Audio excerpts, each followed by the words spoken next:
हिंसा पर जागरूकता के उपलक्ष्य में अगर मैं अपने विचार व्यक्त करूंगी तो कुछ इस प्रकार। सबसे पहले अपनी छोटी भाई बहनों को और अपने साथ की बहनों को या लड़कियों को मैं दो लाइन बस उनके लिए दो पंक्तियां कहना चाहूंगी जो मैंने लिखी है कि चल उड़ जा रे चिड़िया तेरी उड़ान अभी बाकी है। चल उड़ जा रे चिड़िया तेरी उड़ान अभी बाकी है। और कहाँ बैठी है थक कर तू इस पेड़ पर, अभी पूरा आसमान बाकी है, अभी पूरा आसमान बाकी है। जैसा कि हम सभी देख रहे हैं कि हमारे समाज में कहीं ना कहीं कितनी भी उन्नति हमारा समाज कर रहा है, लेकिन जो एक अभाव है वो एक कमी रह जा रही है जो लड़कियों के मामले में है। लड़कियों को उच्च शिक्षा ना देना। आजकल स्कूलों में यदि देखा जाए अगर उदाहरण लें हम तो लड़कों की जो संख्या है वो लड़कियों से हमेशा ज्यादा है और हर स्कूल का ये रेशियो है। ऐसा क्यों नहीं होता कि हम बराबर होते हैं? यहाँ पे सबसे पहले हम देखते हैं कि लड़कियां कहीं ना कहीं अभी भी पीछे हैं और शायद ये कहीं ना कहीं पिछड़ी सोच है। उनकी सोच को गलत तो नहीं कहूंगी, लेकिन कहीं ना कहीं उनकी सोच थोड़ी पीछे रह गई या पिछड़ी है या उनके हिसाब से ये सब चीजें सही नहीं है लड़कियों को शिक्षा देना, क्योंकि उन्हें ऐसा लगता है लोगों को कि यदि लड़कियां पढ़ लिख गई तो बाहर जाकर नौकरी करेंगी और मर्दों की तरह बाहर निकलेंगी, रात को घर आना जाना होगा, जिसकी गवाही हमारा समाज नहीं होगा। लिंग भेद हिंसा पर है।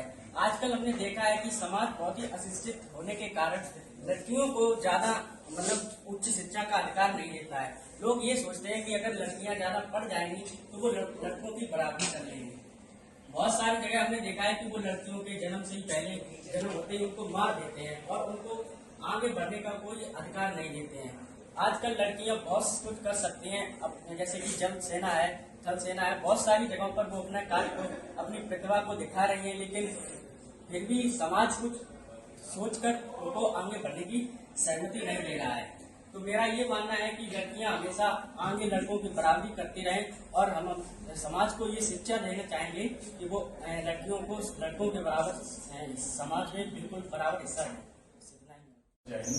हमारे देश में कभी कभी क्या होता है कि लिंग भेद के नाम पर भी हिंसा होती रहती है। लोग ये समझते हैं कि लड़का लड़की में अंतर होना चाहिए। जहाँ पर शिक्षा का अभाव होता है, जहाँ लोग अशिक्षित होते हैं, वहाँ लोग पर्याप्त मात्रा में आपस में भेदभाव करते हैं। उन्हें लगता है कि जो लड़की है वो लड़की समाज पर बोझ, हमारे परिवार बोझ बन के रहेगी।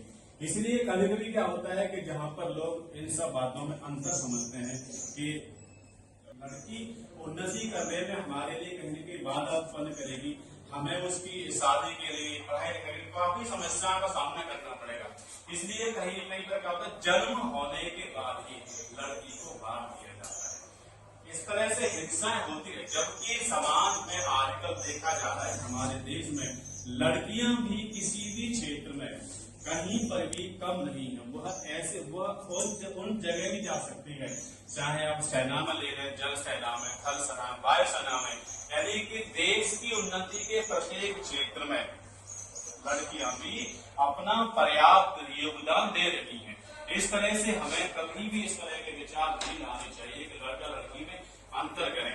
आपस में यदि इस तरह की असमानता होगी, लिंग भेद की असमानता होती रहेगी, देखने क्या होगा कि जो लिंग का अनुपात है बहुत कम हो जाएगा और बहुत सारी समस्याओं का सामना करना पड़ेगा।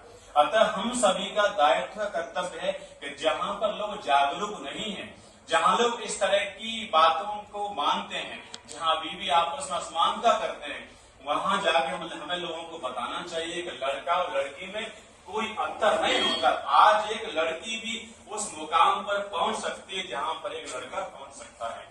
इसलिए दोनों के प्रति कभी भी कोई भेदभाव न करें और लोगों को समझाएं, लोगों को जागरूक करें, क्योंकि जब लड़का लड़की दोनों के प्रति कोई असमानता नहीं रहेगी, जब दोनों को समान रूप से देखा जाएगा, तभी देश हमारा उन्नति करेगा। प्राचीन काल से गार्गी, अपाली